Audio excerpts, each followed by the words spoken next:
Imagine standing under a streetlight, realizing your shadow isn't copying your movements. It's twitching, peeling away from your feet, standing entirely on its own. In isolated barangays across the Philippines, this nightmare is treated as a gruesome reality. Children vanish in the dead of night, without a struggle, a broken lock, or a single drop of blood. The only evidence remaining in the dirt is the victim's shadow, perfectly cast in the moonlight, even though the physical body it belongs to is completely gone. If you stare directly at these orphan shadows, they remain perfectly still. But the second you turn your back, they begin to inch closer, drifting toward the living with a mind of their own. Something physical lurks just past the edge of the light, methodically harvesting the life essence of every child it captures. While the leftover shadows sound like a ghost story, the entity responsible is a creature of flesh and bone that actively stalks the perimeter of the village.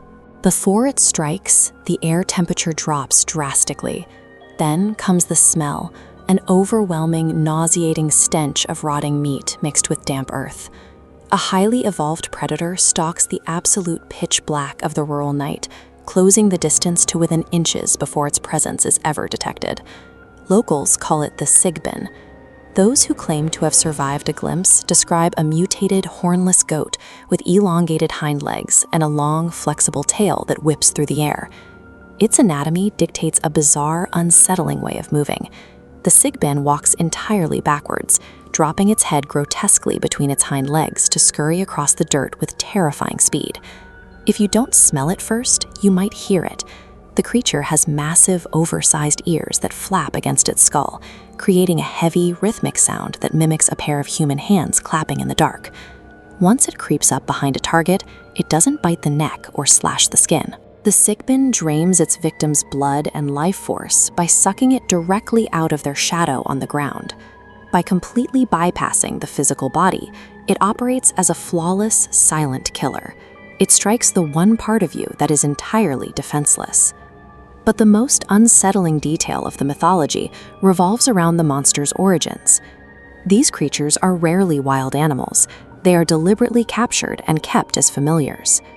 In Visayan folklore, there are powerful, wealthy families known as the Sigbinan, practitioners of dark magic who possess the knowledge required to command these beasts. To keep their secret hidden from the community, these masters lock the creatures away in dark bodegas, or cellars, directly beneath the floorboards of their ancestral homes. Down in the pitch black, the Sigbin is forced into tight containment, living inside massive, heavy clay jars, originally meant for storing water or fermented goods. In exchange for harboring the monster, the master receives unnatural luck, protection, and immense wealth. The only condition is that they must continuously feed the creature fresh blood. The true horror of the legend stems entirely from human greed. Wealthy landowners deliberately weaponize a deadly predator, turning it into a localized curse that feeds on their own neighbors. This dark pact is inherently unstable. Eventually, a master dies, or they fail to provide enough blood to satisfy a growing appetite. When starvation sets in, the Sigbin shatters its clay jar from the inside out, tearing through cellar doors to hunt freely through the surrounding village. Legend states that every shadow consumed adds to the creature's power. Once it accumulates a critical mass of stolen projections, it no longer needs the protection of the night. The Sigbin uses this collective darkness as a physical bridge, allowing it to move freely under the noon sun and slip into homes once considered safe. A selfish attempt to hoard wealth ultimately causes a total loss of control, unleashing a daylight plague that no longer waits for the sun to go down.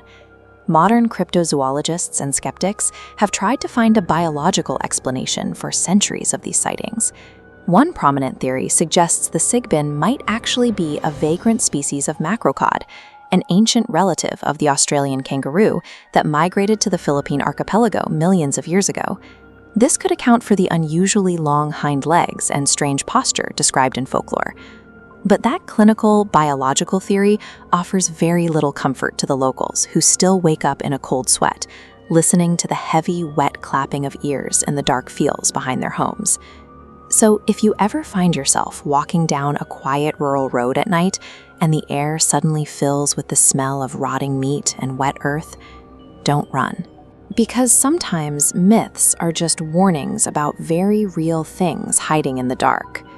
If you've survived this dive into Philippine folklore, hit the subscribe button, leave a comment down below, and remember, always keep a close eye on your shadow.